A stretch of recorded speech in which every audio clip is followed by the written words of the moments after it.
What's going on YouTube? Welcome to another video.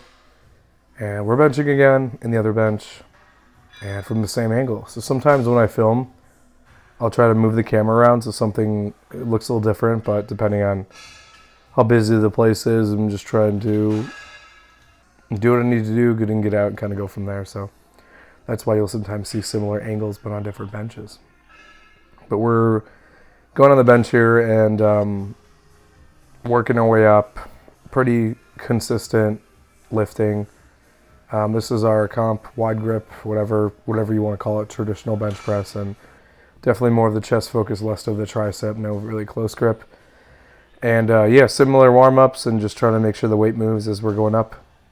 And let's see where we end up, because I'm not even sure. I mean, I'm going to show the workout at the end of the video, but I think most workouts, I don't know why I keep hitting 275. I have to look at my program and figure out why that's like the baseline or whatever, but we keep hitting that. But also this is like in the past though, so it could have been like a higher peak week or whatever. But yeah, that moved pretty decent for what it was. There's a nice low angle, you can kind of see everything. And that 275 is moving like butter.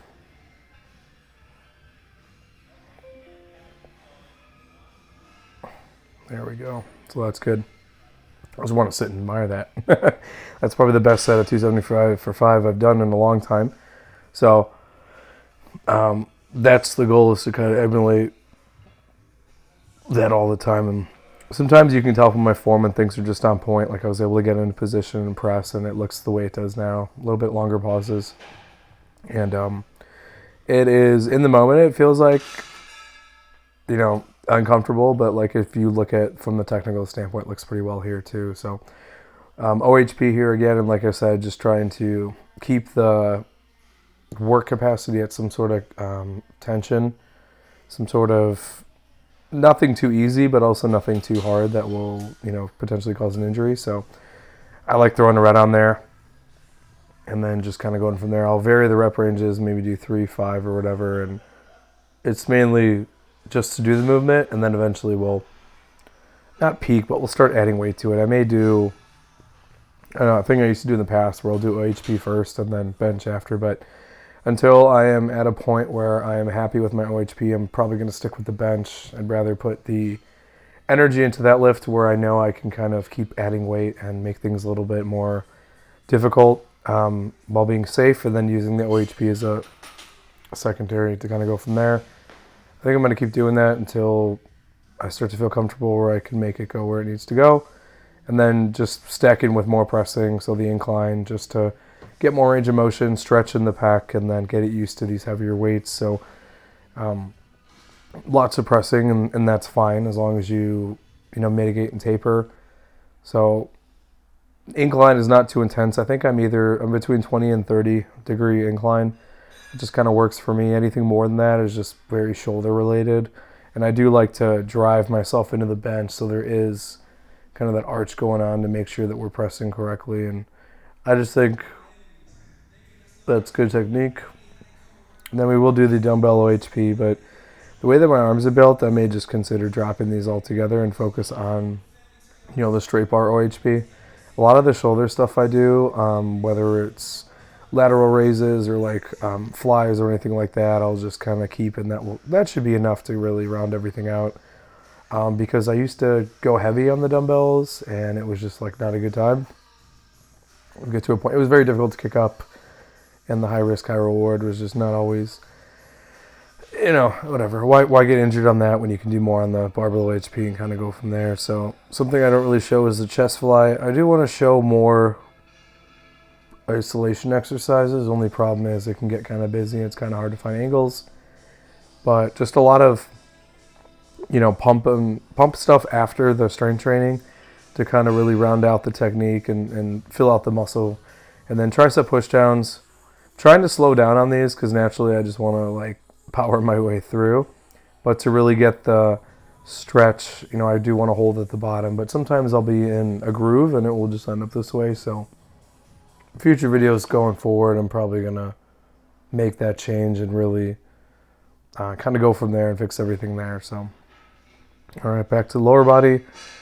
And we are doing our SSB again. And This should be, I should be staying a little bit wider because this is definitely more of the low bar day. I'll change the setting to the high bar actually, where I'll sit back more.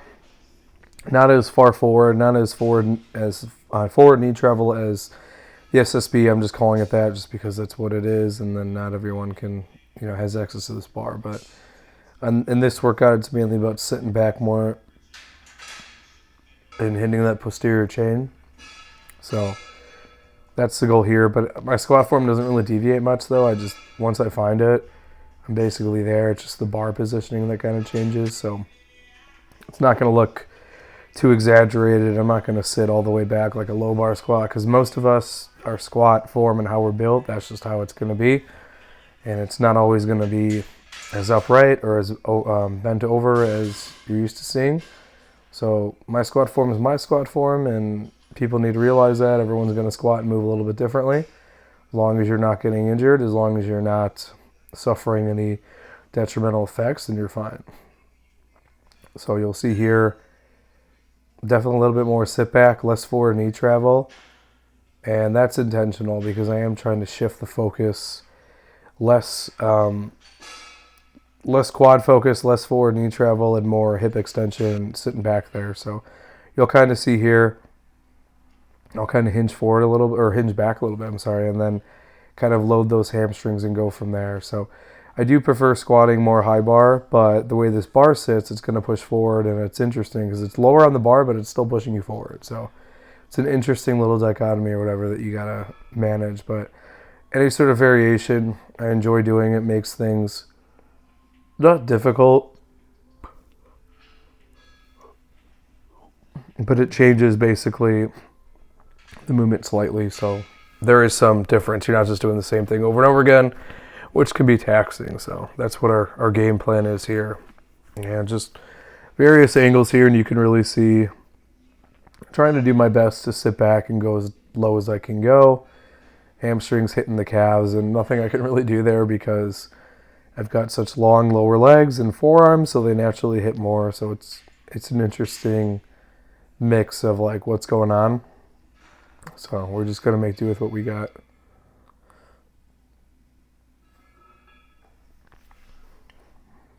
All right, putting that guy back. And I think, moving on to deadlifts. So conventional deadlifts, usual. On my other day, I'll do the sumo just to kind of vary it. I want to be good at both. And I want to have one in the back pocket. In an upcoming video, I will mention how there is some discomfort in my lower back. I think it was after an OHP workout. So I ended up just pulling sumo the whole week, and it was fine. I was able to get that same stimulation, move weight, and without having to just straight up not deadlift. So that's something I pride myself in, is always having a plan B just in case. And I like doing the movements that I do. The more you do them, the better you become at them. So whatever I can do to mitigate all that risk is what my priority is going to be. And also I love deadlifting. So anytime I'm not able to deadlift, it kind of sucks. So, but yeah, we're going to work definitely on the lockout stuff though too. I'm going to have to try to figure out what exactly I want to do. I think mainly it'll be more of a positioning thing where I need to fix. I am kind of forward when I come off the ground, so maybe I'll work on sitting back or whatever. Kind of like you'll see here in the belt squat where I'll kind of hinge my hips, go from there.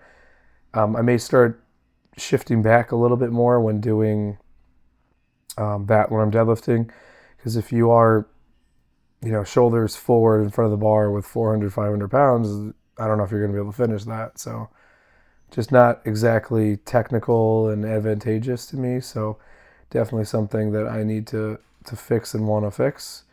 So we're going to, that's why we're doing these movements, to kind of figure all this stuff out and kind of go from there. So yeah, but belt squat, again, one of these weirder exercises where I wish the mechanic I could just sink all the way down though, but the way that it is, it's a little bit difficult because if I go any further than this, I start rolling up on my toes, and I don't really like that. So I'm not sure. But I do remove it for other things. I think I'm going to experiment with some other machines in here, which is the whole point of joining this whole gym, was just having alternatives when things don't feel well and kind of going from there. So everyone's built different. You got to just kind of stack the workouts and exercises that are conducive to what you want to do. Not everybody wants to squat, barbell. I do. I like the free weight stuff. I like being able to have that strength, and then it does carry over to machines. And there's that hack squat behind you I was mentioning, where you can adjust the angle, where you can hit certain things, and that's useful. Like if certain ranges of motions hurt, you just have to figure out what you want to do. And I'm always going to fall back to my basics, the things that I enjoy, the belt squat, the more traditional powerlifting stuff. But hey, you may want to experiment, and you may get bored with some machine or piece of equipment and have some variety and keep things fresh. It's usually not me though. I like knowing that I'm going forward. I just want to keep adding more weight to stuff, but not everyone's like that. So you can kind of make some changes and modifications to things in order to get to where you need to be. And that's the cool thing about it too, is you can kind of see all this stuff in the background. You can kind of mess around. Might start doing some sort of like hip abduction, adduction stuff to see if that makes a difference or changes anything. I think that's cool. So it's good to have a lot of variety here. But that's the video. Like, comment, subscribe. See you in the next one.